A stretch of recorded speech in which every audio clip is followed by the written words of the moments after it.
सगळ्यांना प्रश्न पडला होता ना की सोने चांदीमध्ये इतकी वाढ होतीये, इतकं चढउतार होत आहेत, आपण सोनं घ्यावं की नाही, थांबावं का आत्ताच घ्यावं, आत्ता दर कमी झालेले आहेत. या सगळ्या प्रश्नांची उत्तरं मी घेऊन आलेली आहे आणि खास तुमच्यासाठी. ते पण मी आली आहे दत्तनगर आंबेगावमध्ये आकांक्षा ज्वेलर्समध्ये आणि माझ्यासोबत आहेत आकांक्षा ज्वेलर्सच्या डिरेक्टर मिसेस अनिता क्षीरसागर ताई.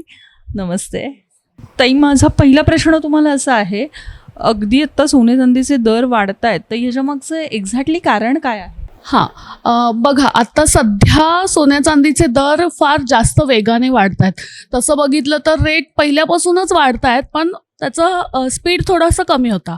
आता तो स्पीड थोडासा वाढला आहे, त्यामुळे सगळ्यांनाच तो चर्चेचा विषय झाला आहे की इतके का वाढतात. तर सगळ्यात महत्त्वाची गोष्ट म्हणजे सोन्या चांदीचे जे दर असतात ना, ते आंतरराष्ट्रीय बाजारपेठांमध्ये ज्या हालचाली होतात त्यावरती डिपेंडेड असतात. तर आत्ताची जी आंतरराष्ट्रीय बाजारपेठ आहे ते आपल्या सगळ्यांना माहिती आहे की काही देशांमध्ये युद्ध चालू आहे, टॅरिफचे काही प्रॉब्लेम्स चालू आहेत, इश्यूज चालू आहेत, त्यानंतर डॉलर आणि रुपया ह्याच्यामधले चढउतार चालू आहेत. तर ह्या सगळ्या गोष्टींचा परिणाम सोन्याच्या रेटवरती होतो.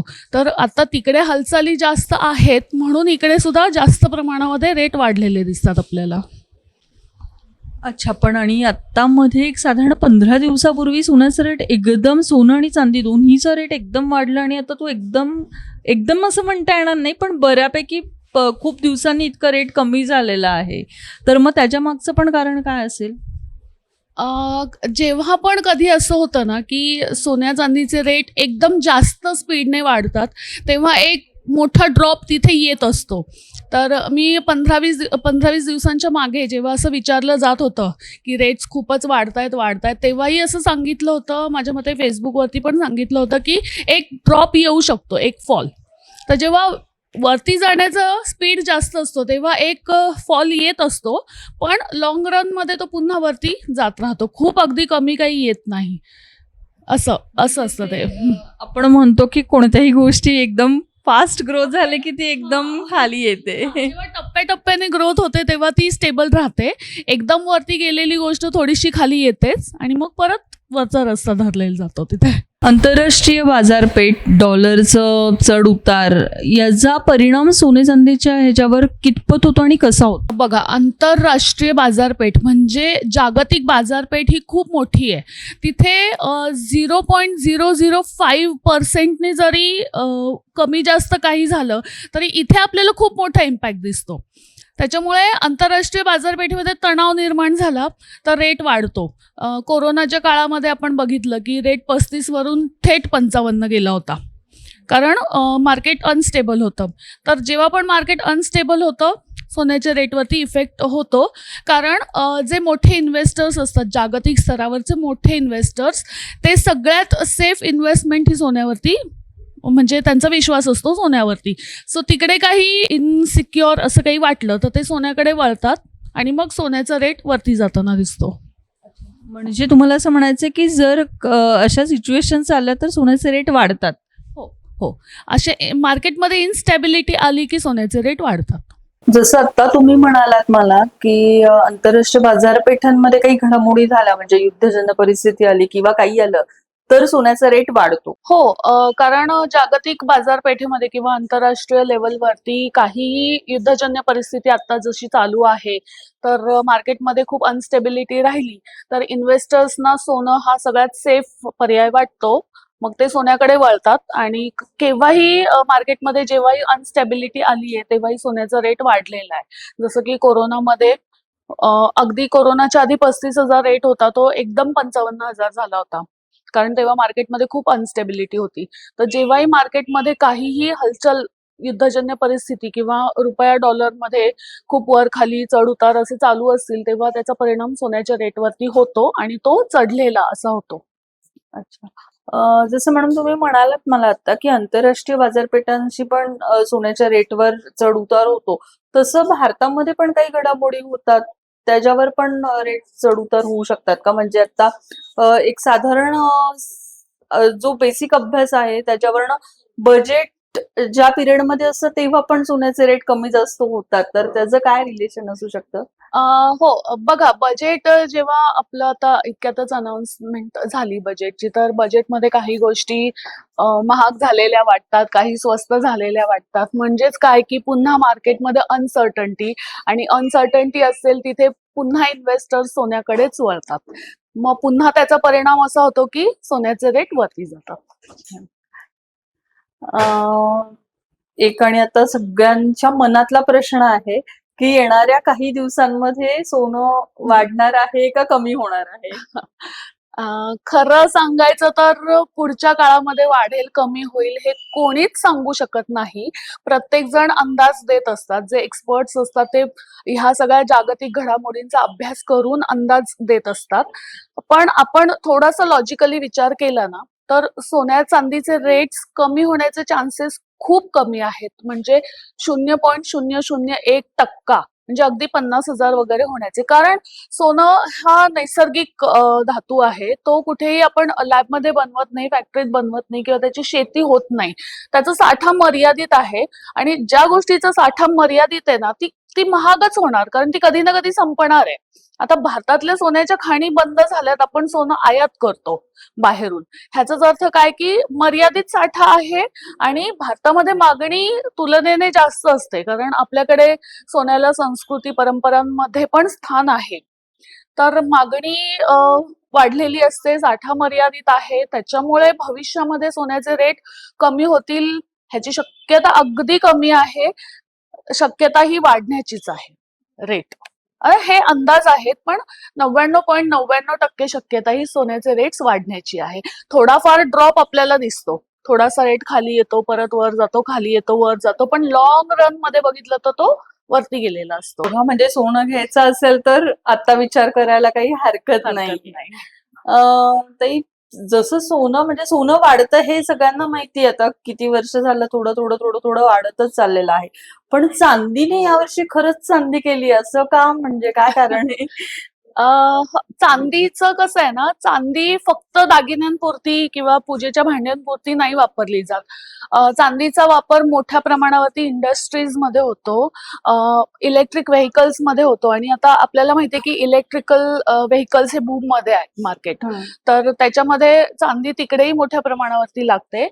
बऱ्याचशा मेडिकल फील्डमध्ये पण चांदीचा वापर केला जातो. सो चांदी फक्त ज्वेलरी मार्केटपुरती मर्यादित नाहीये. तिकडे पण इंडस्ट्रियल लेवलवरती सुद्धा मोठ्या प्रमाणावरती मागणी आहे. त्यामुळे चांदीला मागणी आता खूप जास्त आहे. कारण इलेक्ट्रिकल व्हेइकल्स हे बूममध्ये आहेत. तर तिथे चांदीची गरज खूप जास्त असते.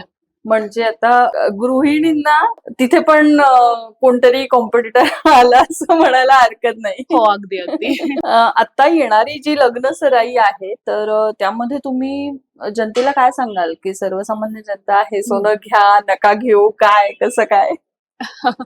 बघा, सोनं कितीही महाग झालं ना, तरी सोनं हे घेत राहिलं पाहिजे. कारण आज त्याची जी किंमत आहे ना, भविष्यामध्ये पुढच्या 5 वर्षांनी ती त्यापेक्षा जास्तच असणार आहे. पुढच्या 10 वर्षांनी ती त्यापेक्षा जास्तच असणार आहे. आज तुम्ही खरेदी केली आणि 2 आठवड्यांनी भाव कमी झाला, तर आपल्याला असं वाटतं, की "अरे रे! माझं नुकसान झालं." पण हे आपलं नुकसान झालेलं नसतं. खरं तर हे नुकसान कोणाचं असतं? जे शेअर मार्केटमध्ये सोन्यावरती पैसे लावतात किंवा स्टॉक मार्केटमध्ये गोल्ड ETFs मध्ये, सिल्वर ETFs मध्ये इन्व्हेस्ट करतात. त्यांचं हे काम आहे, की रोजचे भावांचे चढ-उतार बघणे. आपल्यासारखे सामान्य ग्राहक लग्नामध्ये दागिने द्यायचे असतात, तर तुम्ही खरेदी करा, कितीही रेट असू देत. आपण ही 5 ते 10 वर्षांची पुढच्या तजवीज म्हणून घेतो दागिने. तर तेव्हा ते रेट्स कधीही वाढलेलेच असतील, ही गॅरंटी आहे. त्यामुळे तुम्ही आहे त्या दराने सोने विकत घेणे हे शहाणपणाचे. या सगळ्या बघता परिस्थितीचा तुमच्या व्यवसायावर कितपत म्हणजे परिणाम होतोय? ग्राहक येतायत, नाही येतायत किंवा कसं काय? अ, व्यवसायावर असा थेट परिणाम तसा ॲज सच काही दिसत नाहीये. कारण ज्या लोकांना माहिती आहे ना, की आपल्याला सोनं हे घेणंच आहे आणि पुढे भविष्यामध्ये रेट त्याचा वाढणारच आहे, ते लोक घेतात आणि तितकेच प्रमाणामध्ये घेतात, जितके ते 10 वर्षांपूर्वी घेतलं जायचं. बऱ्याच जणांचं बजेट कमी पडतं, पण जितकं त्यांचं बजेट आहे तितकी त्यांची खरेदी केलीच जाते. सो असं काही झालेलं नाही अजूनपर्यंत तरी, की सोनं खूप महाग झालंय, मग कस्टमर कमी झालेत, असं नाही झालेलं. कारण सगळ्यांना हे माहिती आहे, की आज जो भाव आहे ₹1.5 लाख सोनं आहे, ते 2 वर्षांनी ₹3 लाख तरी झालेलं असेल. हे सगळ्यांना माहिती आहे. अच्छा. पण मग मागणीवर काही परिणाम होतो का? म्हणजे जिथे सुरुवातीला 5 तोळे सोनं यायचं, तेच कस्टमर आता कुठेतरी 2-3 तोळ्यावर येऊन थांबलं असं हो, होतं का? हो, हो. असं असं बऱ्याच ठिकाणी होतं. तेच त्यांचं बजेट जेवढं आहे तेवढं कमी पडतं. म्हणजे 5 तोळे घ्यायला जितकं बजेट पाहिजे ते तेवढ्यात त्यांचे 3च तोळे घेऊन होतात. पण तेवढे का होईना त्यांची खरेदी होते. मग खरेदी करणं कोणी थांबवत नाही. आणखीन एक महिला वर्गाचा जास्त प्रश्न असतो. घडणावळ किंवा मजुरी चार्जेस ते कसे लावतात आणि त्याचे चार्जेस आता थोडेसे वाढलेले आहेत असं सगळीकडनं ऐकायला मिळतंय. तर ते कितपत खरं आहे? जी मजुरी घडणावळ असते ती पर्सेंटेज वरती असते. अर्थातच रेट वाढला की ते पर्सेंटेज इकडे पण वाढतात मजुरीवरती. पण ते वेस्टेज असतात आणि कारागीर जेव्हा दागिने बनवतो ना, तेव्हा त्याचे वेस्टेज झालेलं असतं. म्हणजे दागिने बनवताना त्याच्यामध्ये थोडीशी तूट आलेली असते, सोनं कमी झालेलं असतं. तर त्यासाठी ती वेस्टेज कारागिराला द्यावे लागतात. तर घडणावळ न बघता दागिने खरेदी केले पाहिजेत. कारण जी तुमची घडणावळ दिलेली आहे आज तुम्ही, ती येणाऱ्या 5 वर्षांमध्ये रेटच्या वाढलेल्या रेटमध्ये भरून निघते. तुमच्या सगळ्या प्रश्नांची उत्तरं मला जेवढी जमेल तेवढी मी घेण्याचा प्रयत्न करतेय. तुम्हालाही काही प्रश्न पडले असतील तर नक्की कमेंटमध्ये सांगा. आपण त्या प्रश्नांची उत्तरं घेण्याचा नक्की प्रयत्न करूयात. माझा पुढचा प्रश्न असा आहे, की HUID म्हणजे काय आहे एक्झॅक्टली?